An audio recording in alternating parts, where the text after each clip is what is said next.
O Tribunal de Justiça do Mato Grosso concedeu o divórcio liminar a uma mulher que pediu 56 horas após o protocolo da petição inicial.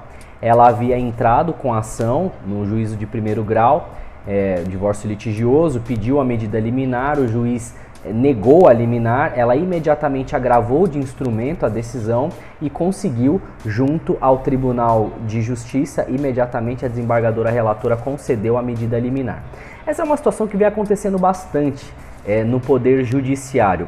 Toda decisão judicial, em regra, ela precisa ser tomada após o contraditório, ou seja, após as duas partes envolvidas terem sido devidamente escutadas, por assim dizer, para não repetir o verbo ouvir, né? Só que quando se fala em divórcio, existe aí alguns detalhes a serem observados.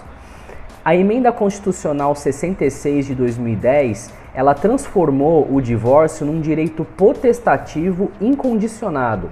O que significa que quando uma pessoa ela quer se divorciar, a outra pessoa nada pode fazer para impedir. A vontade da outra pessoa não importa. Apenas a manifestação de vontade daquele que quer se divorciar é o suficiente para a decretação do divórcio. Não precisa mais motivar essa vontade, motivar essa decisão de se divorciar. Você não precisa provar a culpa de ninguém, você não precisa provar que você está separado há um determinado tempo, enfim, não precisa provar nada, basta querer se divorciar.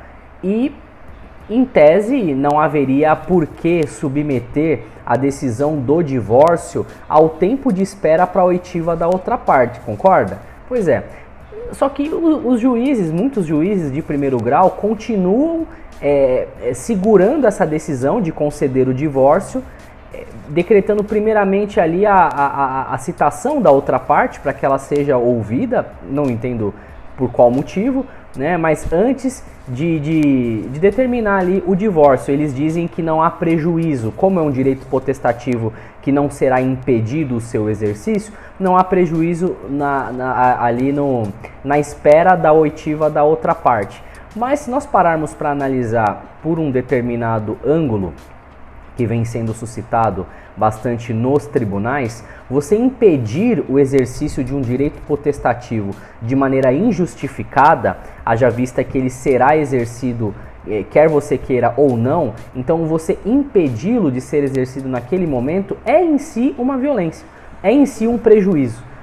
Então a manifestação inequívoca da vontade de se divorciar, comprovando ali no caso o fumus boniuris, no caso a probabilidade do direito, a verossimilhança do direito, e o periculum in mora, provado ali pelo fato de que você impedir uma pessoa de exercer um direito que ela tem, por si só já é uma violência, justificaria, no caso, a concessão da medida liminar, ou seja, o divórcio ele poderia ser concedido mesmo sem precisar ouvir a outra parte. É um raciocínio que não anda colando muito em relação aos juízes de primeiro grau, mas ele vem sendo reconhecido nos tribunais de segunda instância. Agora é aguardar para ver em que pé que vai caminhar esse tipo de situação, mas os advogados eles vão continuar pedindo. Muita gente fala a respeito da tutela de evidência. Vamos pedir em sede de tutela de evidência. Pois é, mas a tutela de evidência ela também exige a oitiva da parte contrária. Ela pode não exigir a cognição exauriente, ou seja, passar por todas as etapas processuais, mas para você saber se o réu ele pode ou não pode opor uma dúvida razoável ao direito da outra parte, que seria ali a hipótese do inciso 4 do artigo 311 do Código de Processo Civil, em regra você precisa ouvir a outra parte. Então é uma situação que precisa ser bem analisada, são várias ferramentas jurídicas que estão à disposição, e enfim, a medida liminar é uma situação ali, é uma ferramenta jurídica razoável que pode vir a solucionar esse tipo de questão.